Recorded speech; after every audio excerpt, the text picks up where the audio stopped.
ನಿಸರ್ಗ ಅನ್ನೋದೇ ಜೋಳಾತ್ಮಕ ಜೀವದಳ ತುಂಬುವ ಸನ್ಮಾರ್ಗ ಹೀಗಿದೆ. ಭೂಮಿಯ ವರ್ತನೆಯ ಕವಿ ಕಾಳಿದಾಸ ಲೆಕ್ಕನೆ ಸಿಗದ ಮಾತು. ಹೌದು ಸ್ವಾಮಿ, ನಿಜ ನೀವು ಹೇಳ್ತಾ ಇರೋದು. ಆ ಕವಿಯ ಕಲ್ಪನೆವೇ ಆ ಆಕಾಶವೇ ಹಾಳಾಗಿದೆ ಅಂದ ಮೇಲೆ ಆ ಕವಿಯ ಮಾತಿಗೆ ಕೊನೆ ಅನ್ನುವುದೇ ಇಲ್ಲ ಸ್ವಾಮಿ, ಕೊನೆ ಅನ್ನುವುದೇ ಇಲ್ಲ ರೀ.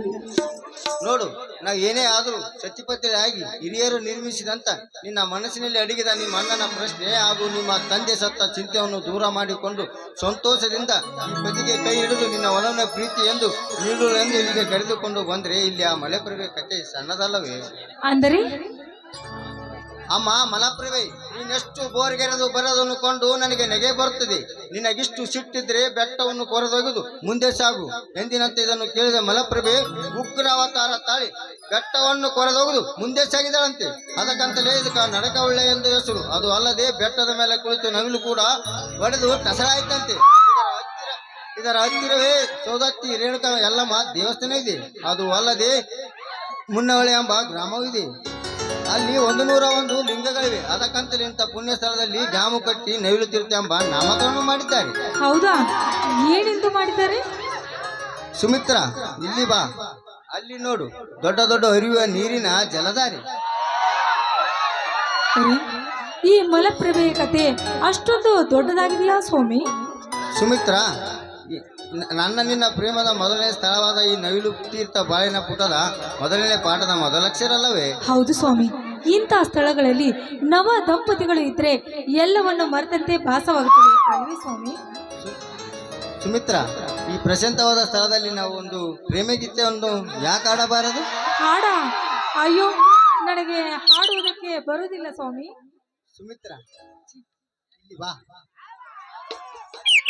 ಅಲ್ಲಿ ನೋಡು ಕೋಗಿಲೆಯ ಕಂಠ. ಅದರಷ್ಟವಾಗಿ ಅದರಂತೆ ನೀನು ಧ್ವನಿ ಕೂಡಿಸು, ಹಾಡಲು ತಾನಾಗೆ ಬರ್ತದೆ. ಆಯ್ತು ರೀ, ನಿಮ್ಮ ಸಂತೋಷವೇ ನನ್ನ ಸಂತೋಷ. ಬನ್ನಿ ಹಾಡೋಣ.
ಹಲೋ, ತಾವು ಇದೇ ಊರಿನವರು ತಾನೆ? ಹೌದು ಸರ್. ಈ ಊರಿನಲ್ಲಿ ನನ್ನ ಗೆಳೆಯ ಶಶಿರಂತ ಅವರ ಮನೆ ಏನು ಪರಿಚಯ ಇದೆ ನಿಮಗೆ? ಅಯ್ಯೋ, ಏನಿದು ನನ್ನ ಅಣ್ಣನ ಪರಿಚಯವನ್ನು ಕೇಳ್ತಾ ಇದ್ದಲ್ಲ. ಇವರು ಏನಾದ್ರೂ ಪೊಲೀಸರು ಇರ್ಬೋದು. ನನ್ನ ಅಣ್ಣನ ಸುದ್ದಿಯನ್ನು ಹೇಳಲಿ? ಚೇಚೆ ಬೇಡ, ಸುಳ್ಳು ಹೇಳಿದ್ರೆ ಏನಾದ್ರೂ ತಪ್ಪಾಗಿ ತಿಳಿದುಕೊಳ್ಳಬಹುದು. ಸತ್ಯವನ್ನೇ ಹೇಳಿಬಿಡ್ತೇನೆ. ಹೌದು ಸರ್, ಅವರು ನಮ್ಮ ಅಣ್ಣ, ನಾನು ಅವರ ತಂಗಿ. ಏನಾಗಬೇಕಾಗಿತ್ತು? ತುಂಬಾ ಟ್ಯಾಕ್ಸ್. ನಾನು ಅವನ ಫ್ರೆಂಡು ಡಾಕ್ಟರ್ ವಿಶ್ವನಾಥ್ ಅಂತ, ಧಾರವಾಡ ಮೆಂಟಲ್ ಆಸ್ಪತ್ರೆಯಲ್ಲಿ ಡಾಕ್ಟರ್ ಆಗಿದ್ದೇನೆ. ನಿಮ್ಮ ಅಣ್ಣ ಮನೆಯಲ್ಲಿ ಇದ್ದಾರೆ ನಮ್ಮ? ಇಲ್ಲ ಸರ್, ಇಲ್ಲ. ನನ್ನ ಅಣ್ಣನ ಕತೆ ಏನು ಅಂತ ನೀವಿನ್ನೂ ಕೇಳಿಲ್ವೇ? ಯಾಕಮ್ಮ ಕಣ್ಣಲ್ಲಿ ನೀರು? ಅಂತದ್ದೇನಾಗಿದೆ ಅವನಿಗೆ? ನನ್ನ ಹೇಳಮ್ಮ, ಏನಾಗಿದೆ? ಏಕೆ ಕಣ್ಣಲ್ಲಿ ನೀರು? ಹೇಳಮ್ಮ. ನಾನು ಅವನ ಆತ್ಮೀಯ ಗೆಳೆಯ. ಮೇಲಾಗಿ ಆನಂದ ಹಾಗೂ ಹುಬ್ಬಳ್ಳಿಯ ಶ್ರೀಮಂತ ಮಲ್ಲೇಶಪ್ಪನವರ ಮಗಳ ಸುರೇಖ. ನಾವು 4 ಜನರ ಜೀವದ ಗೆಳೆಯರು, ಒಂದೇ ಕ್ಲಾಸಿನಲ್ಲಿ ಕೂಡಿ ಓದಿಕೊಂಡವರು. ನಿಮ್ಮಣ್ಣ ನಮ್ಮ ಗೆಳೆಯರ ಬಳಗದಲ್ಲಿ ತುಂಬಾ ಬಡವ. ಆದರೂ ಕೂಡ ಅವನಿಗೆ BA ವರೆಗೆ ಓದಲು ಏಕೈಕ ಪೃಥ್ವಿಯಾದ ಶಶಿರೇಖ ತುಂಬಾ ಸಹಾಯ ಮಾಡಿದ್ದಾಳೆ. ಅದು ಅಲ್ಲದೆ ಕಾಲೇಜು ಕೂಡ ಬಿಟ್ಟ. 3-4 ದಿನಗಳ ಹಿಂದೆ ನನಗೆ ಫೋನ್ ಕೂಡ ಮಾಡ್ತಾನೆ ಇದ್ದ. ಈಗಲಾದರೂ ಒಂದು ವಾರವಾಯ್ತಮ್ಮ, ಫೋನ್ ಕೂಡ ಮಾಡ್ತಾನೆ ಇಲ್ಲ. ಅದಕ್ಕಂತಲೇ ಅವನಿಗೆ ಒಂದು ನೌಕರಿ ಕೂಡ ಇದೆ. ಅದಕ್ಕಂತಲೇ ಅವನನ್ನು ಕರೆದುಕೊಂಡು ಹೋಗಬೇಕಂತ ಬಂದೆ. ಆದರೆ ಈ ನಿಮ್ಮ ಮಗ ನೋಡಿದರೆ ಅವನು ಯಾವುದೋ ಒಂದು ಗಂಡಾಂತರದಲ್ಲಿ ಸಿಲುಕಿರಬೇಕು ಅನ್ನಿಸುತ್ತದೆ. ನೀನೇನು ಸಂಕೋಚ ಪಟ್ಟುಕೊಳ್ಳಬೇಡಮ್ಮ, ಹೇಳು, ನಾನೇ ನಿಮ್ಮ ಅಣ್ಣನದು ತಿಳಿ. ಸರ್, ನಮ್ಮ ಅಣ್ಣನೀಗ ಕಳ್ಳನಾಗಿದ್ದಾನೆ ಸರ್, ಕಳ್ಳನಾಗಿದ್ದಾನೆ. ಏನು ಮಾಡೋದು, ಏನು ಬೇಕು ಮಾಡ್ಬೇಕಂತ ನನಗೊಂದು ಗೊತ್ತಾಗ್ತಾ ಇಲ್ಲ ಸರ್. ನಮ್ಮ ತಂದೆ ಕೂಡ ಅದೇ ದುಃಖದಲ್ಲಿ ಇದ್ದಾರೆ. ನಮ್ಮ ಅಣ್ಣನ ದುಃಖವನ್ನು ನೋಡಿ ನನಗೆ ತಡೆದುಕೊಳ್ಳಲು ಆಗ್ತಾ ಇಲ್ಲ ಸರ್, ಆಗ್ತಾ ಇಲ್ಲ. ಶಶಿಧರ, ಛೇ, ಕಳ್ಳನಾದರೆ ನಾನು ಕನಸು ಮನಸ್ಸಿನಲ್ಲಿ ಕೂಡ ಕಂಡಿರಲಿಲ್ಲ. ಹೋಗ್ಲಿ ಬಿಡಿ, ನೀವೇಕೆ ಹೇಳ್ತಿದ್ದೀರಾ? ಹಾಗಾದರೆ ಈಗ ಅವನಲ್ಲಿ? ಸರ್, ಅವನೆಲ್ಲಿ ಇರುತ್ತಾನೋ, ಎಲ್ಲಿ ಹೋಗುತ್ತಾನೆ ನನಗೊಂದು ಗೊತ್ತಿಲ್ಲ ಸರ್. ಆಗಾಗ ಪತ್ರ ಬರಿತಾ ಇದ್ದ, ಅಷ್ಟೇ ಅಲ್ಲ ಮನೆಗೆ ಹಣವನ್ನು ಸಹ ಕಳಿಸ್ತಾ ಇದ್ದ. ಈಗ ಹಣನೂ ಕಳಿಸ್ತಾ ಇಲ್ಲ, ಮನೆಗೂ ಬರ್ತಾ ಇಲ್ಲ ಸರ್. ನಮ್ಮ ಅಣ್ಣನಿಗೆ ಚಿಂತೆ ಆಗಿದೆ ಸರ್, ನಮ್ಮ ಅಣ್ಣನಿಗೆ ಚಿಂತೆ ಆಗಿದೆ ನನಗೆ. ಛೇ ಛೇ ಛೇ, ಹೀಗಾಗಬಾರದಿತ್ತು. ಮನುಷ್ಯನಿಗೆ ವಿಧಿಯ ಕೈವಾಡ ಹೇಗಿರುತ್ತೆ ಅಂತ ಹೇಳಕ್ಕಾಗುತ್ತಲ್ಲ. ನೋಡಮ್ಮ ತಂಗಿ, ನೀನೇನು ಚಿಂತಿಸಬೇಡ. ಇನ್ನು ಮೇಲೆ ಹುಡುಕಿ ತರುವುದು ನನ್ನ ಜವಾಬ್ದಾರಿ. ನಾನು ಬರುತ್ತೇನೆ ತಂಗಿ. ಸರ್, ನಿಂತುಕೊಳ್ಳಿ. ದಾರಿಯಲ್ಲಿ ಬಂದು ದಾರಿಯಲ್ಲೇ ಹೋಗ್ತಾ ಇದ್ದಲ್ಲ, ಬನ್ನಿ ಮನೆಗಾದ್ರೂ ಹೋಗೋಣ. ನೋಡಮ್ಮ ತಂಗಿ, ನೀನೇನು ಚಿಂತಿಸಬೇಡ. ಆ ನಿನ್ನಣ್ಣ ಯಾವ ಕಾಡಿನಲ್ಲಿದ್ದರೂ ಸರಿ, ಯಾವ ಮೂಲೆ ಇದ್ದರೂ ಸರಿ, ಅವನನ್ನು ಹುಡುಕಿ ತರುವುದೇ ನನ್ನ ಆಸೆ. ಈ ಅಣ್ಣನಾಗೋಸ್ಕರವಾದರೂ ಒಂದು ರಾಖಿಯನ್ನಾದರೂ ಕಟ್ಟಬಾರದೆ? ಆಯ್ತಣ್ಣ, ನೀನೇ ನನ್ನ ಅಣ್ಣ ಅಂತ ತಿಳಿದು ನಾನೇ ನಿಮಗೆ ರಾಖಿ ಕಟ್ಟುತ್ತೇನೆ, ಬಾ ಅಣ್ಣ.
ನನ್ನ ತಂಗಿಯರೈ ಬಂದ ಜನರ ಜನಗಳನ್ನು ಬಂದ ಜೀವಕ್ಕೆ ತೆರಳು ಹಕ್ಕಿನೆರಳು ನಾವಾಗಲೆಂದು ಹರಿಸುತ್ತೀರಿ ಬಂದರ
ನೋಡಮ್ಮ ತಂಗಿ, ನೀನೇನು ಚಿಂತಿಸಬೇಡ. ನೀನ ಮನೆ ಕಡೆಗೆ ನಡಿ, ನಾನು ಬರುತ್ತೇನೆ. ಹಾಗೆ ಆಗಲಿ.